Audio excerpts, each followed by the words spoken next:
Welcome to Floating Lifty Podcast. My name is Shouwen. And my name is Noah, your co-host. Hi. Hi, host. Okay.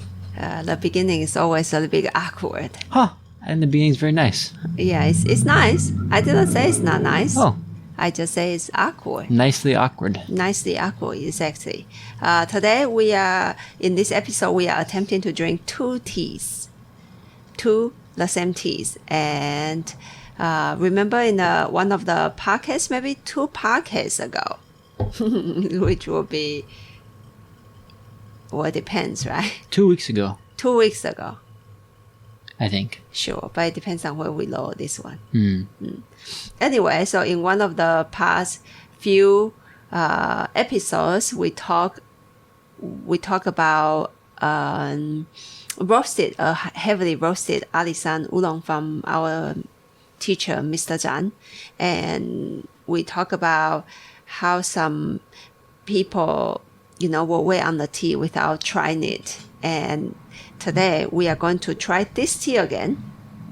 And one batch is exactly the same tea. Half of it is stored in its original bag, and then half of it is stored in a canister. Would you call that clay canister or pot? I don't know. It's glazed stoneware. Glazed stoneware canister for about a year now. Mm-hmm. Yeah. And today we are going to compare the differences in these two teas and to see if we want to make any change to the storage. So we'll start with the one that is from the stoneware tea canister for the past 1 year, and I'm attempting to do 3 infusions on each tea and pretty heavy brew on purpose. Kind of just want to bring everything out and see if we can compare which one we like a little bit better, and then maybe shift one or the other. Sounds good. That's the goal of today. So the first infusion is very strong already. We haven't tasted it, but it looks really, really strong. It's been brewing for at least 2 minutes, I think. In a tiny, small clay teapot. But a lot of fruit.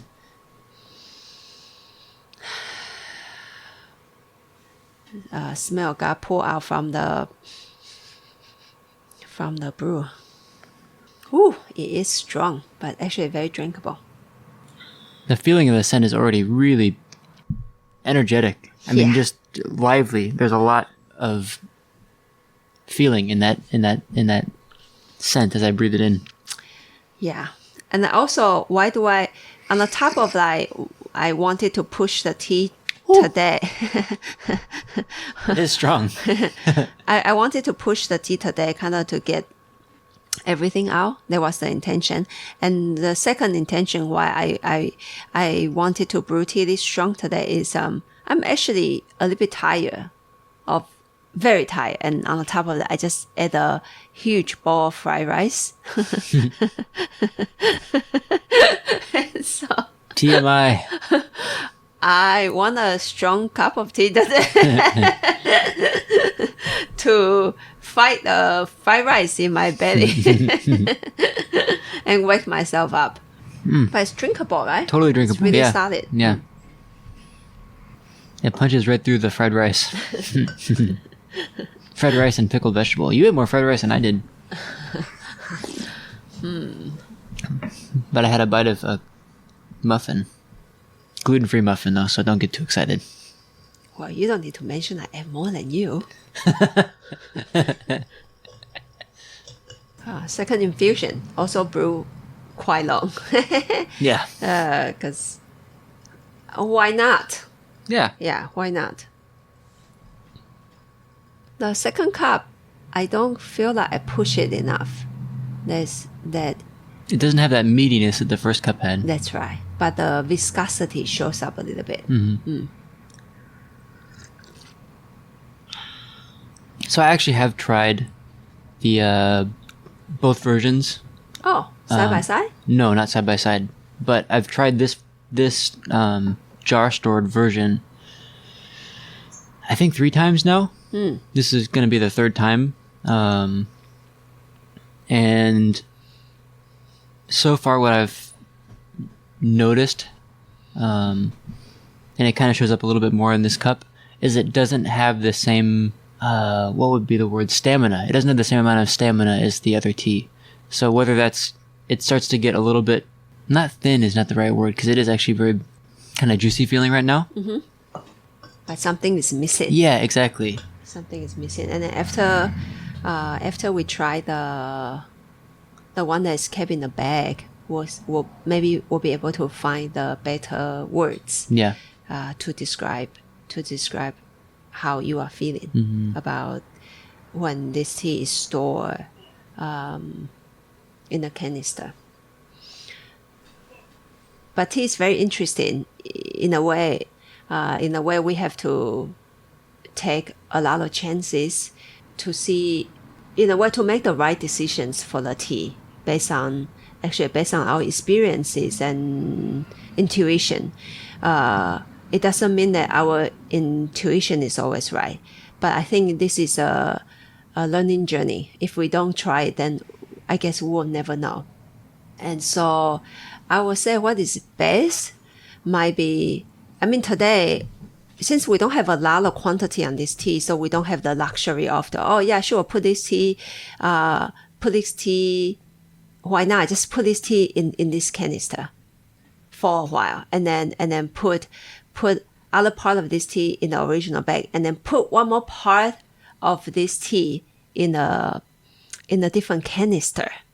I'll say there might be a better experimentation, but unfortunately we only have very limited quantity of this tea.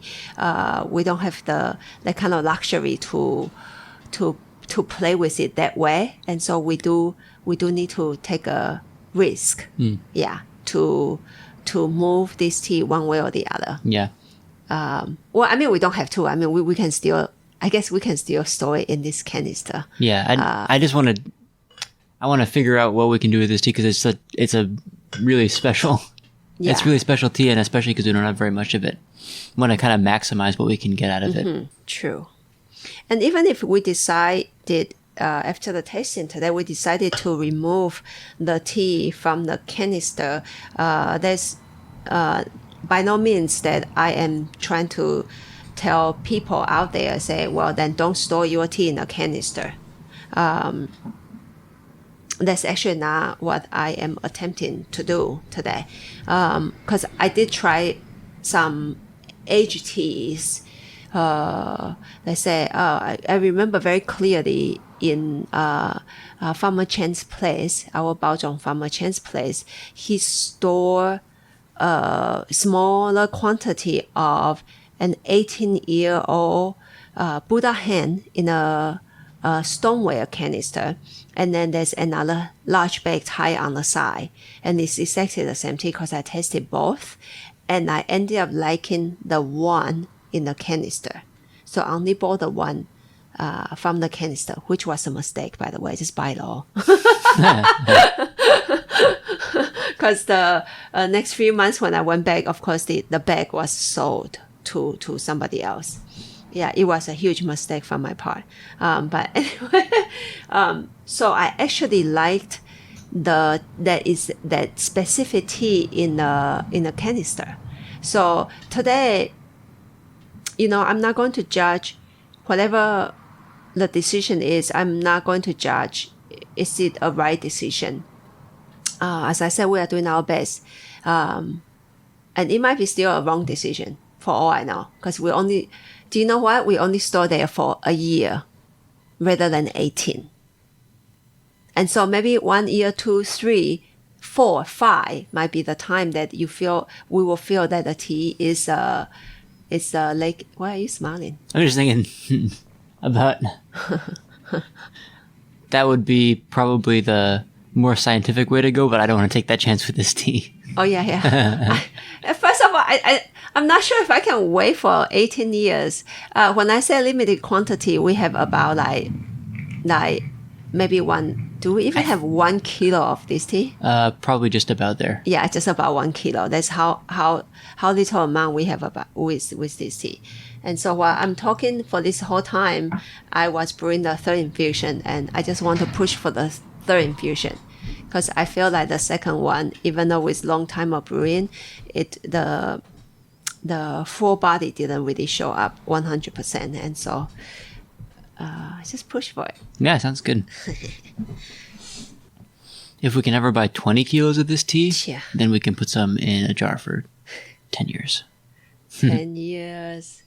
Yeah, just wait it out. Yeah. Yeah. Because I think eventually in the correct canister will be the way to do it. Yeah. Yeah. But since we don't wait that long, so maybe we'll do the other way.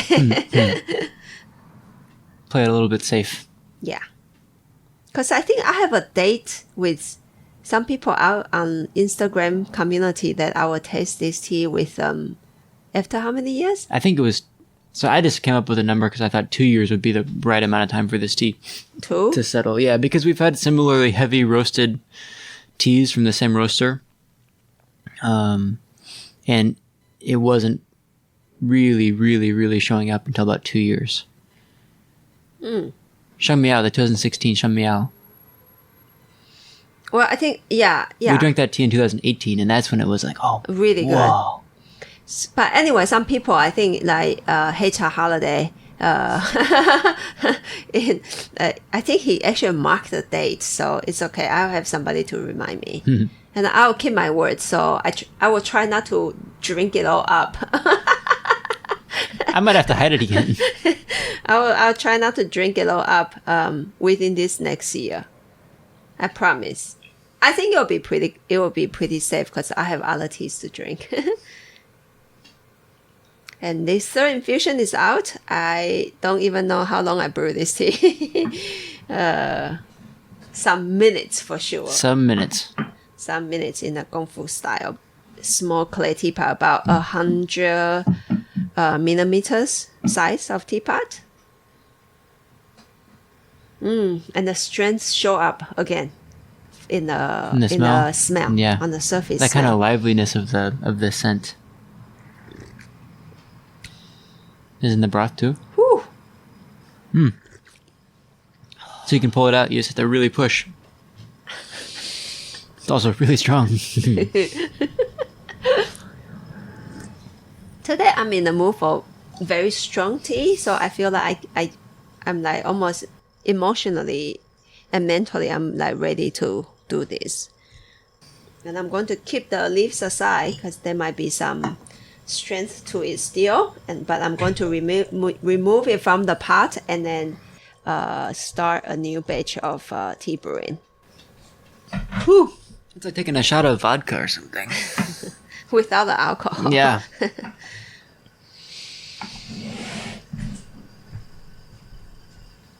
I feel Mr. Su will be very proud of me. Don't waste things. Our Dongding farmer, Mr. Su and Mrs. Su, after they do tea tasting for customers, they say the tea is not all the way finished yet, and so they will collect all the brew leaves and then put it in a bigger pot, I guess, and then they will just keep brewing that tea until it's gone. Because he said you shouldn't waste tea. And sometimes I don't get around to drink that much tea actually, but I have very deep respect on that concept. Do not waste good tea. So today I'm going to do that on the side. Doesn't mean that I'll get around to it later this afternoon though. I thought it tasted really good when he put those. He kind of like, I'm not sure if he brewed it cold or if he brewed it hot, but he just kind of mixed a bunch of different tea together and then after it was already steeped out mostly, and then brewed it, and then put it in these plastic bottles and put it in the refrigerator. Or I don't even know if they have a refrigerator. But he just kept it like room temperature cooler. Yeah, room temperature. And then I thought that tasted so good. I drank a lot of those. Also because he just gave me so many of them, but I still drank a lot of them. One time I was teaching a class here, kind of like, it was for a marketing team, like a whole office of people that work together. And they came in and they had a lot of questions. They were interested in the tea, but I think the thing they were interested in the most was the wastewater with all the tea leaves inside. They wanted to figure out a way to repackage it and make money off of it. I thought about them when Mr. Su was kind of repackaging his old tea leaves. But he was not thinking about... He's not thinking about money. He's thinking about not wasting. He was thinking about we shouldn't be wasting the tea. He definitely didn't make money because he gave me like 5 bottles for free. Yeah, they should meet Mr. Su. Yeah. Well, we are warming up the new batch of tea in a pot. Maybe we should talk about that a little bit. I will not say, for me, life on the house, in the house and on the mountain, it's very pleasant. But it's wonderful to be there because it keeps reminding. I will always remind myself when I'm there, and even after I get out of there, is how much we really have. And how wasteful, you know. I was sometimes want, I don't like to eat that. Oh, there's nothing to eat today. Things doesn't taste good. I want to eat that, you know. And then while we were there, even if we were there 3 days with them or 2 days, whatever, however many days, they are so generous to cook food.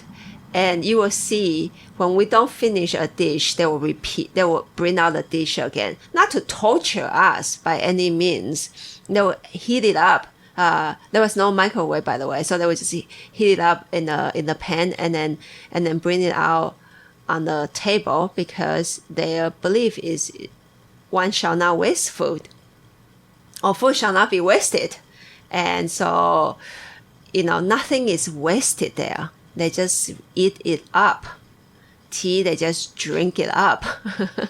And it sounds like, that's just leftovers. But once you go there, it feels a lot different than just, they're eating their leftovers. Because, a lot of people eat their leftovers, but they really... eat the leftovers. Yeah, every little tiny bit, until it's all gone. Which is good. Yeah. Yeah. The only thing that I would do differently next time I go is bring my own towel. So I can maybe take a shower, because white people get stinky pretty fast. Don't say that. Well, I get stinky pretty fast. Within 2 days of not showering, I need a shower. I don't want to offend people on Dongding.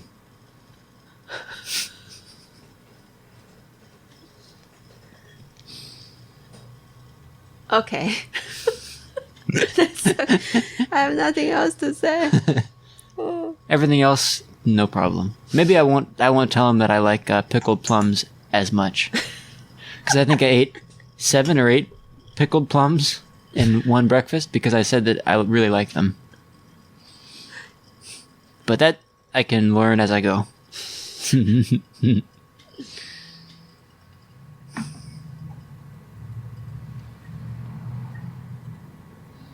So it's great to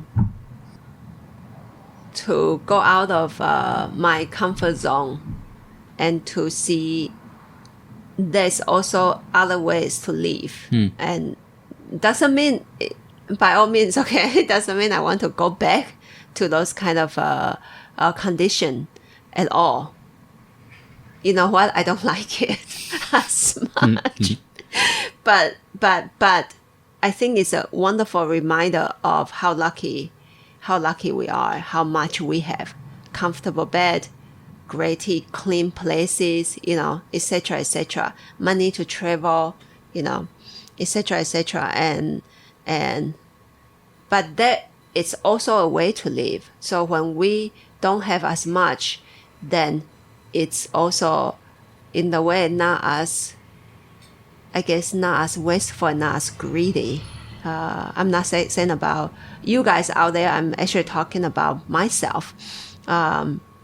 Because I can totally see what happened, because I came out of a very poor family and things were very limited when I was a child. But I never remember, to ever, especially with food, I never actually remember I was thinking about I wanted this and I wanted that very often. Overall, eating was really fun as long as there's food. and I went to school and have a taste of what I guess a more comfortable life is about. I'm not saying that I'm super wealthy right now, but for sure way more comfortable than where I came from. Things are really, really limited. And now there's more food. There are choices. Like, oh, I don't like that restaurant. I want to go to the other one. Oh, this restaurant sucks. Like that kind of stuff.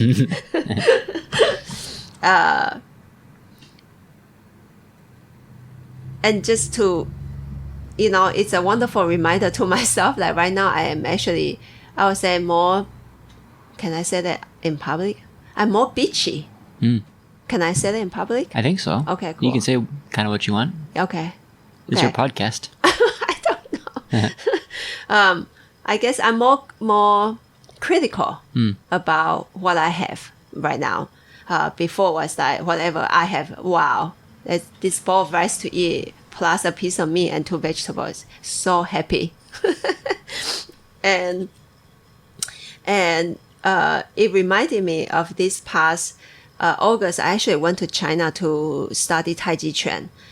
And the village that we stayed, the lifestyle was very simple. And I went through that again, is to eat very, very limited and simple food in that village. And then I watched how we were not used to it and suffer from it.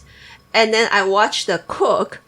I don't think she wanted to torture us to cook food that way. This is exactly how she eat at home. And I will sometimes bring my the bowl I finish and back into the kitchen for her to wash. And she will be eating at the corner, eating the food that she cooked for us.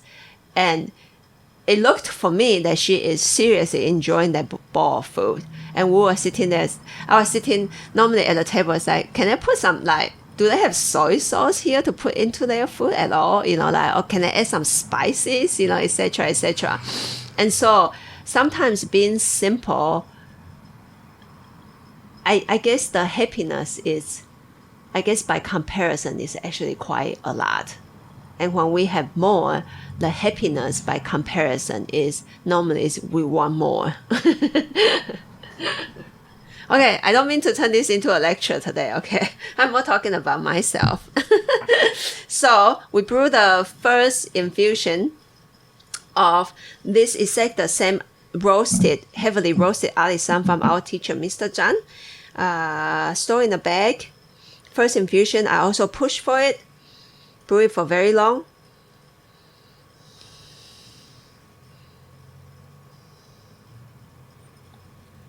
It's a dark tea, but there is a touch more high notes compared to the tea that is stored in a canister. Yeah, that's interesting. I'm not saying this is a light tea, the light high mountain style of oolongs that have light notes only. Within the heavy notes, there is a little bit of high notes. But it feels like having that kind of lightness in there balances out the broth of the tea a little bit more. Whew. How's it? Really good. Yeah, it's more complete. I think we need to put it back in the bag. So this tea, I don't know how to say it. It has, in the bag, it has more completion. It reaches into the body faster. Not just it reaches into the body, but the energy feeling expansion feels faster, and there's more. Also more whole, right?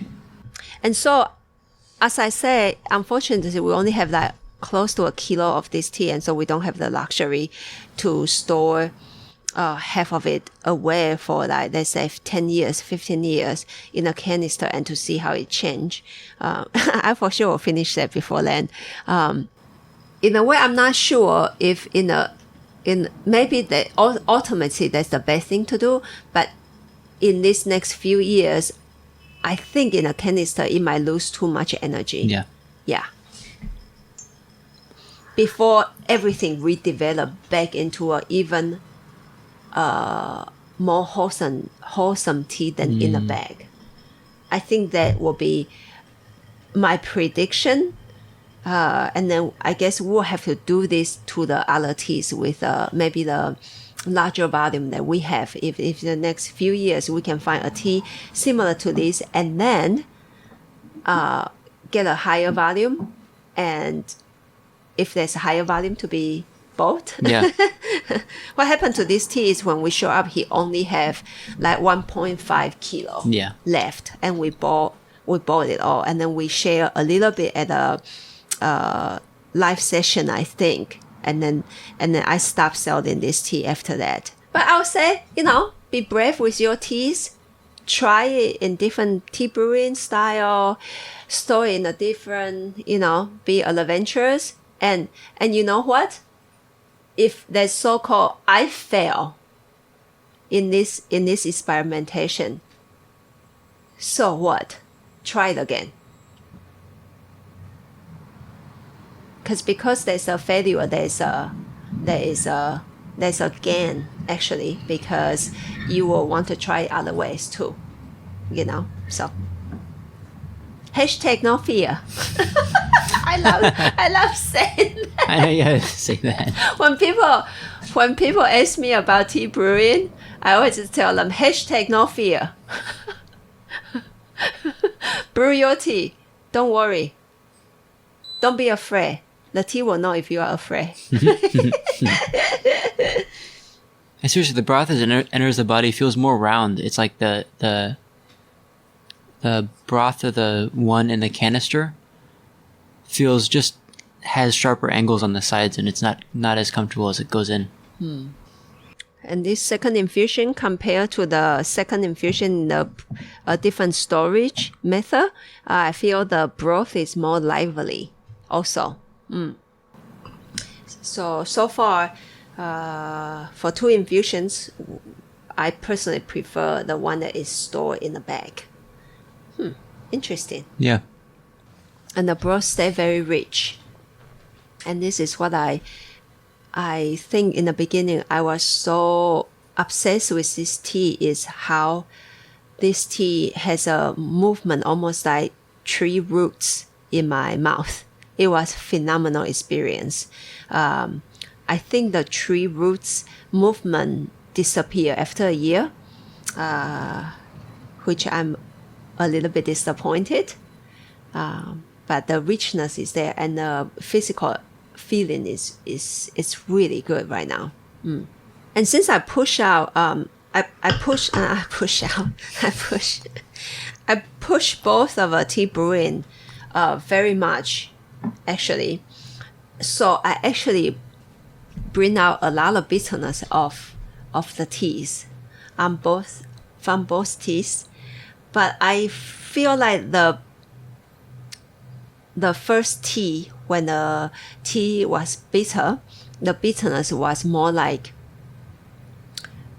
in a pointy way too, in a location, one specific location on the back of my tongue, feels pretty sharp from the bitterness. And this one, I brew it for so long, there is, of course, I bring out a lot of bitterness from the tea, but it's spread out way more. It's almost part of the tea. It exists in all parts of the tea broth from the bitterness. I actually quite enjoy that sensation. It feels more balanced, actually. Yeah. And I know that a lot of people, when they drink tea, they don't like bitterness at all.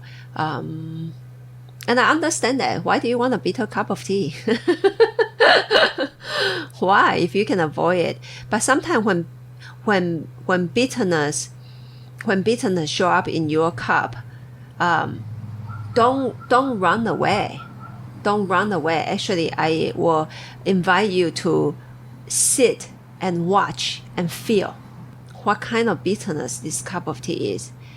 Is it like they kind of is so bad they just stay, or does it go away pretty fast? How fast? In 10 seconds or in 2 minutes, etc., etc. While the bitterness show up in your cup of tea, is the broth still really solid, or is the broth feel one-sided and really broken? Before you run away, watch it. And I think this way, you can actually slowly maybe have let's say have a chance to taste a tea that might be bitter and yet very good. Rather than when one avoid it, then one will not brew it out. And so sometimes the tea brewing become always on the lighter side. And of course, there's nothing wrong with that. As long as you enjoy the tea, it's good. Tea is for enjoyment, I think. But I think sometimes I feel that tea has much more to give. So if there's a other side of tea that I want to show us something, for example, on the richness of the broth, on the dimension of the broth, that I wonder sometimes a light brewing, can we really bring that out? It's like in Lord of the Rings. Oh, okay. If the whole story was just in Hobbiton and Frodo never had to go anywhere and Gandalf never came to tell him he has this ring and he has to go and bring it to Mordor and destroy it in the fires of Mount Doom, there wouldn't be a story. Right? If he didn't have this really difficult task, then there wouldn't be all this amazing things that happened in between. I mean, Hobbiton is very cool. Like the first few chapters of Lord of the Rings is like not my favorite part, but pretty awesome. But once they start on the quest, that's when it kind of becomes interesting, right? So in a way, tea is similar. Like to just have tea that's nice and pleasant the whole time is really nice. It's really nice. It's really nice, and it's nice to have something like that. Especially, it's nice to have your Hobbiton to go back to, right? Everything's nice all the time. Like maybe there's like a grumpy guy that is like chases you off his farm, but he's not going to do anything bad, right? But to have a tea that really challenges you, that's when you can learn something. Yeah. Yeah. And that's when you can learn something about yourself and learn something about nature. Wow, it's really deep. For all the nerds out there. Maybe I should read that book again. Yeah, you seriously should. It's such a good book. Third infusion, very rich. Feel the whole mouth. Feel more complete. The broth, the physical sensation, the way it moves into the body. I do overall like this tea stored just 1 year in a bag rather than a canister. So we should remove the rest of the tea from the canister into a bag again and to let them grow in the bag. Because tea's alive. Tea is alive. Let them grow. No problem. Especially a tea this strong. It's not afraid. Yeah. So have fun with your tea. Try it out different ways. If you consider some of the try-ins are a failure, then sure, learn from it or let it go. Either way, it's all good. And I think that's it. Before I rant too much about my past life and my books and hashtag no fear, etc., etc. Thank you for listening. And thank you for your support to continue to listen and to invite your friends and family to listen to our podcast and to shop on our website, floatingleaf.com. We'll see you next Monday. Next Monday. Thank you. Happy tea drinking. Bye-bye. Bye.